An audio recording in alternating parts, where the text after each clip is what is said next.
My name is Chris Anderson. I'm the psychology lecturer at the Behavioral Science Department, Utah Valley University.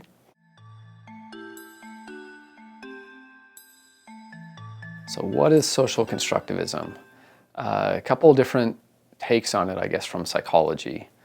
So one perspective is that a construct is like a thing that oftentimes can't be, that's not tangible.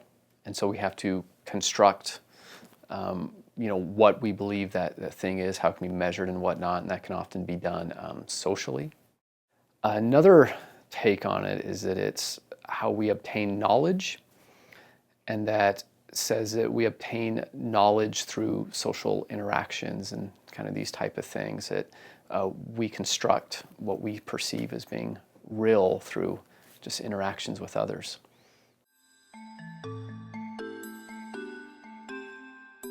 So what does it mean to be in a particular religion? And I guess a subjective word there is in, because there are some people that are probably in a religion kind of more than others. So on one level, it's just saying it's claiming membership in a religion, that I belong to religion X or religion Y. On another level, it's kind of their level of devoutness. So how often they attend,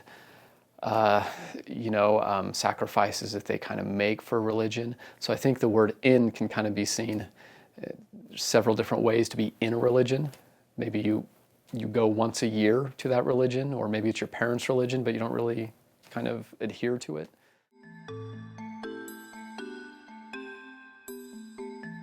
In my experience, if something makes me feel more a part of a religious group, I'd say the effort that I put into it determines a lot of how much I feel a part of it. So in my case, I'm LDS, and so there's times when I'm putting more effort into that membership than other times.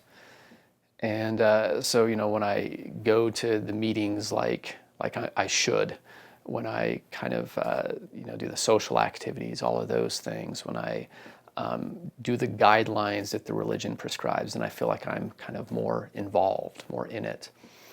So I think a lot of it is just what the individual decides to put into it.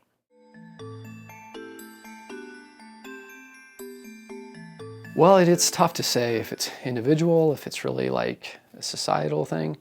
It kind of does go both ways. Someone could put a lot of their own effort into the religion, but let's say that they feel very like rejected by their religious group.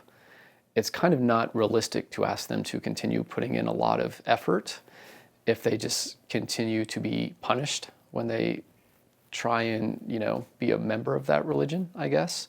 So it sort of goes both ways. It's kind of a combination of the two. Ultimately, I think it comes down to the individual, but the environment and people in the environment are important as well, I think. So there could be someone that really wouldn't invest much in the religion, but if the environment really pulls that person towards them, so if there's very supporting people, very supportive people, I think they're going to be more likely to invest their own efforts in it.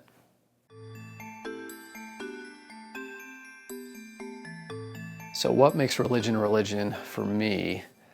And I guess it's important to distinguish religiosity versus spirituality. Those are different things. So I view spirituality as being someone's actual connection with a higher power. Religiosity is kind of going through these culturally decided motions that are associated with a particular religion. So as far as, for me, what establishes a religion is just some type of organization or a system, a set of beliefs, and all of those that people could practice, adhere to. But then that's a different question than what's spirituality, which is a related and overlapping dimension, but is kind of distinct. So someone could be very religious, but not be spiritual at all, and vice versa.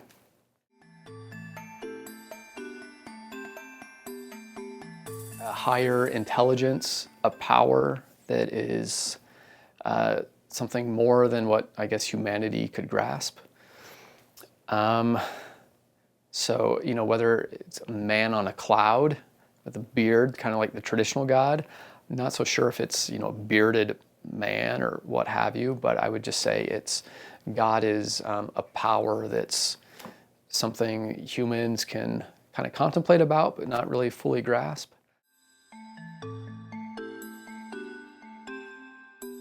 definitely there's differences, but there's probably a lot of overlap. I think a common theme is that God is a higher power, that God has influence over, well, even there's some cultures that say God really doesn't have an influence over people's lives. People just do what they do with their lives.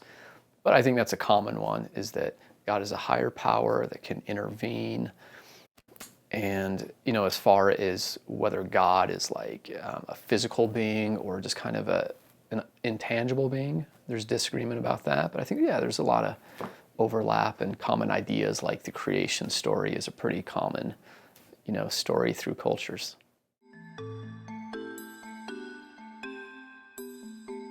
So for me, I'm an active member of the Latter-day Saints. So it definitely plays a role in decisions I make, kind of life philosophy, how I view the world, why things happen.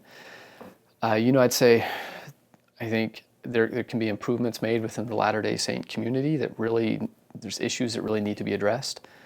But I'd say it plays the basic philosophy of it plays a large role in my life. And for example, I live in Utah, and if I was an LDS, I probably wouldn't live in Utah, would be an example. I'd probably live somewhere where there's just spring and summer, and maybe a little fall, but no winter. I think it's a big, major driving factor of society, things that we do.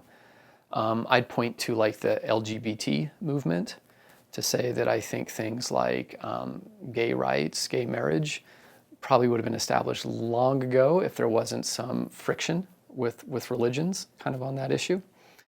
I think it's something like 80% of people or 90% of people report a belief in God. Probably like 70% of people go to church at least once a year, something like that. But religion really is at the core of a lot of people's life philosophies and their sense of morality. And so just decisions we make, like it's government and all of that, really have a lot to do with the religions and how religious people are in the U.S. And we tend to be a pretty religious country compared to other nations. We're very religious in the U.S.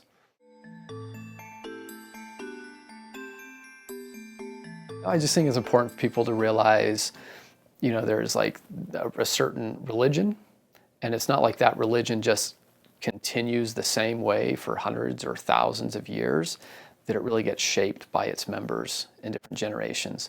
So, I'm a Mormon, and I bet if a lot of members of like the Mormon church talked to Mormons even in the 1970s, they would be kind of like, wow, you sound different. Like you say things that offend me, talking to a Mormon from the 1970s. And that's because, with our societal changes, it also influences like the LDS church. So it's not all just one way where